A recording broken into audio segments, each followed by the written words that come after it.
Kamen Rider Wiki.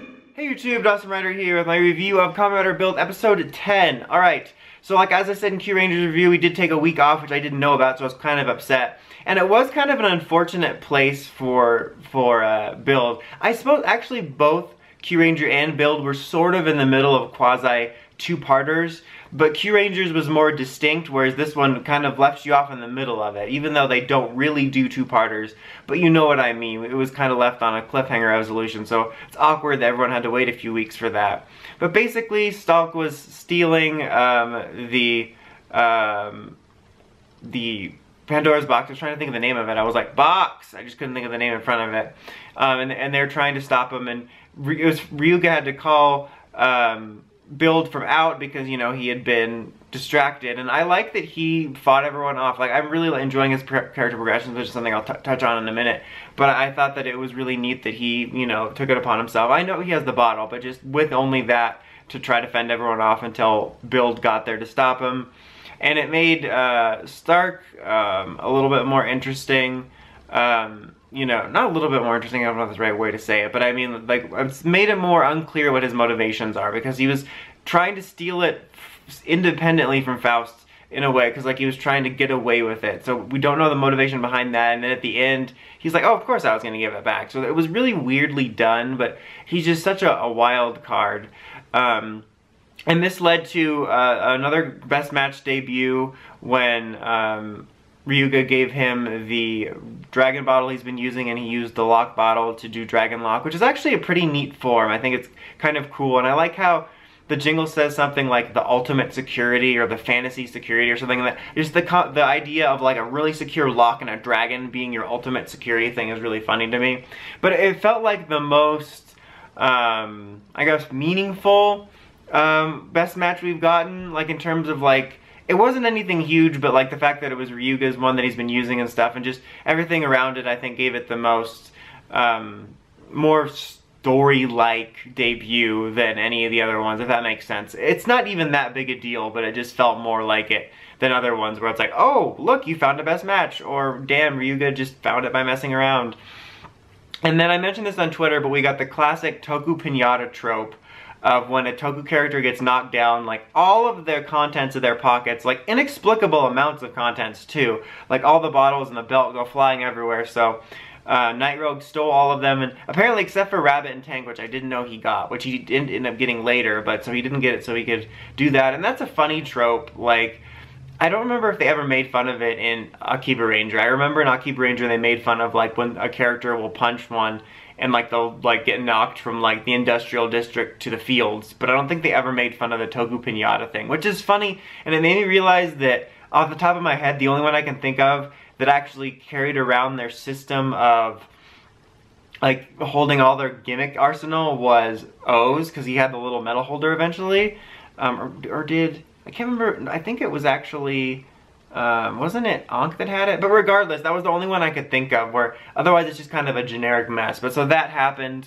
and it was sort of the culmination of the story arc from last week continuing, of sort of Ryuga and Sento sort of continuing to understand each other and sort of getting behind each other and supporting each other. So that was a theme in this, because after he saved him, he's like, you know, I don't always agree with your science stuff, but I can follow you.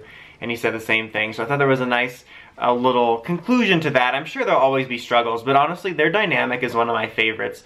I can't recall, excuse me, if I've mentioned it in any of the reviews, because I keep meaning to, but I love the opening, like, previously on segment that it's narrated by the two of them arguing, and just their dynamic, both in terms of, like, funny stuff and, you know, their actual, like, friendship has been really well done, and I really enjoy it quite a bit. And then there was a little bit about, I don't think they revealed if the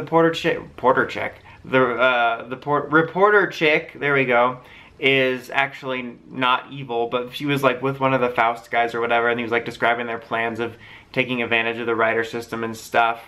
But the major thing that happened at the end was one of the guys working with them accused Stalk of being the dude that got killed, whose name I always forget. It's like Kasurgi or Katari or or Cambodia or something. I don't know, but like they accused him of being that guy and faking his own death, and he like, you know, revealed that he's alive before and stuff. But the interesting thing that happened, which lends a huge amount of credence to the theory that Sento is actually that dude without his memories, that he showed that he can like change faces or whatever with the steam.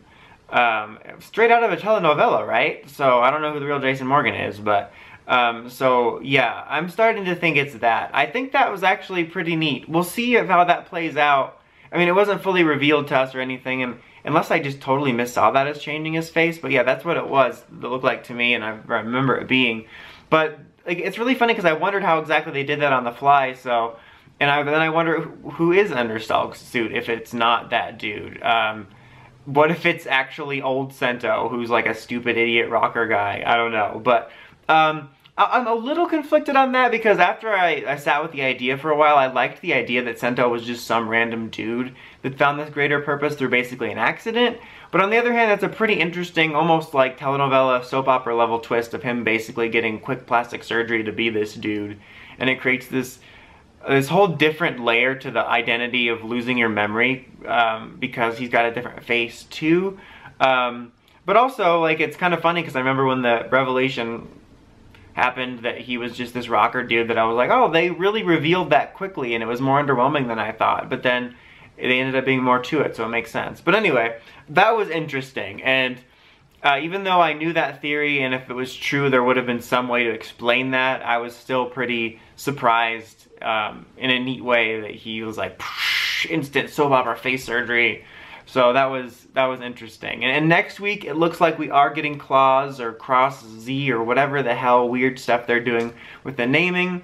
Like, even though I knew it was coming because he was in the initial pictures everyone saw, I kind of wish they hadn't shown it in the trailer just because even though I knew it was coming and I knew it had to be close, that sounded so wrong. But like, I knew that his debut was going to be soon just because of the way the plot's been going. I kind of wanted to be surprised. Not that I'm a person that's like a spoiler whiner, because there's a lot of people like that. But I think, I always think about it more so from just them trying to surprise the people that don't know about it perspective. So that's what I was thinking of.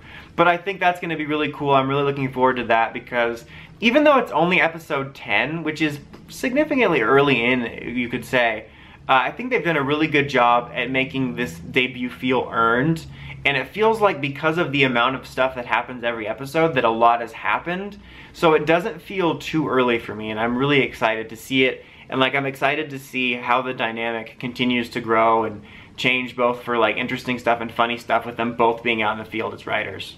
But anyway, overall, this was a very solid episode with some more strings toward the truth. I don't even know what that means. I just made that up. That's not even a saying. But overall, I would give it an 8 out of 10. Anyway, until next time, don't forget to like, comment, subscribe. It's Dawson Rider, signing out.